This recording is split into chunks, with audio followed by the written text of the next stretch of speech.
Kita bercermin dengan Sri Lanka, kita samerikan dan kita jelaskan. Kebangkrutan di Sri Lanka meminta warga Sri Lanka yang di luar negeri, para diaspora, untuk mengirimkan uang mereka ke keluarga mereka di Sri Lanka. Saking gak ada uangnya itu negara Sri Lanka. Namun, 13 bank utama di Sri Lanka saat ini bangkrut. Di sini, pemerintahan Sri Lanka berhutang 700 triliun rupiah atau setara 51 bilion dolar ke Tiongkok yang sudah jatuh tempo. Namun, APBN Sri Lanka kosong kasnya. Di Sri Lanka saat ini tidak ada makanan, di mana sebagian besar produk makanan adalah impor. Juga tidak ada fuel, bahan bakar untuk kendaraan. Juga tidak ada obat-obatan, bahkan dokter serta rumah sakit membatalkan seluruh operasi kesehatan karena tidak ada obat-obatan. Tiap malam listrik mati di 90% wilayah Sri Lanka. Yang terjadi di Sri Lanka bukan hanya krisis ekonomi, namun ada yang lebih besar, yaitu krisis kemanusiaan. Yang jadi pertanyaan, bagaimana semua ini terjadi? Bagaimana Sri Lanka kehilangan semua uangnya tersebut?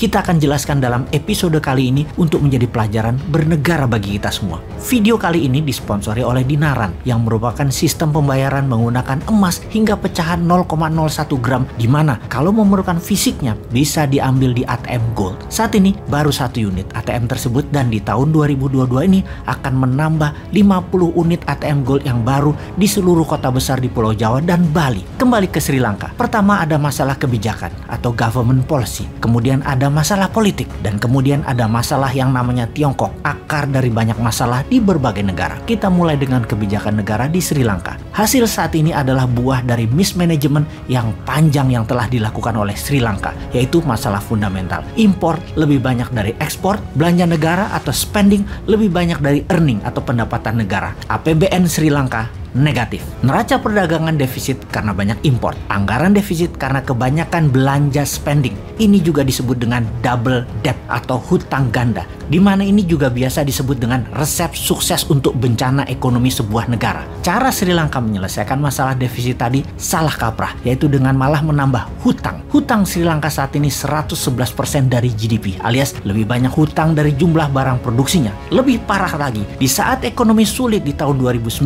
Gotabaya Rajapaksa yang terpilih jadi presiden di Sri Lanka waktu itu menjanjikan pemotongan pajak untuk menarik simpati masyarakat pada kampanyenya. Efek dari hal itu semua di tahun 2019, rating Sri Lanka menjadi negara pariah atau setengah negara gagal. Apa yang terjadi kemudian? Investor meninggalkan Sri Lanka besar-besaran. Lalu Gotabaya buat lagi blunder.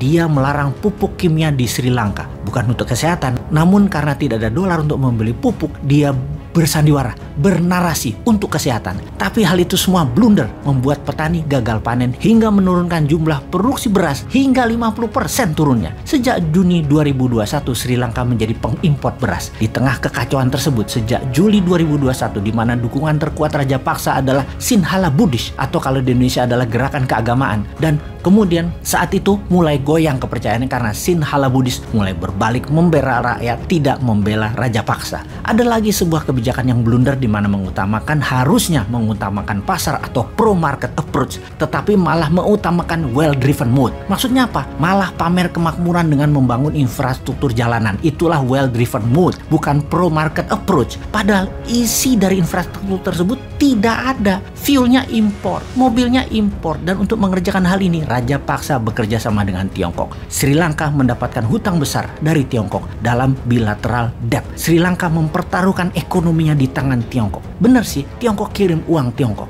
Tiongkok kirim teknologi, Tiongkok kirim SDM, termasuk kirim virus Wuhan. Semua dikirimkan karena sejak awal memang Sri Lanka buruk di dalam pengelolaan keuangan negara, dan ini memang dimaui semua peminjam, mengharapkan yang dipinjamkan tidak bisa kelola uang. Efek virus Wuhan tadi, pariwisata Sri Lanka yang merupakan 13% GDP nasional turun. Di tahun 2020, turis hanya berjumlah 170.000 orang saja dengan pendapatan sekitar 2 billion, di mana di tahun 2019 ke belakang mencapai 2,3 juta turis datang atau senilai 7,5 billion dolar. Agrikultur yang merupakan 8% GDP Sri Sri Lanka turun hingga 4%. Kemudian cari utangan di mana India mengambil peluang tersebut untuk juga melakukan debt trap ke Sri Lanka, menambah beban negara Sri Lanka yang pada akhirnya raja paksa mendevaluasi rupiah Sri Lanka turun 32%. Dan ternyata bukan menambah kekuatan pasar namun membuat turun purchase power, daya beli kekuatan rakyat. Saat ini inflasi di Sri Lanka 30%. Artinya harga makanan sudah naik 30% dalam beberapa bulan ini saja. Harga kelapa misalnya hampir naik 80% dibandingkan tahun 2019.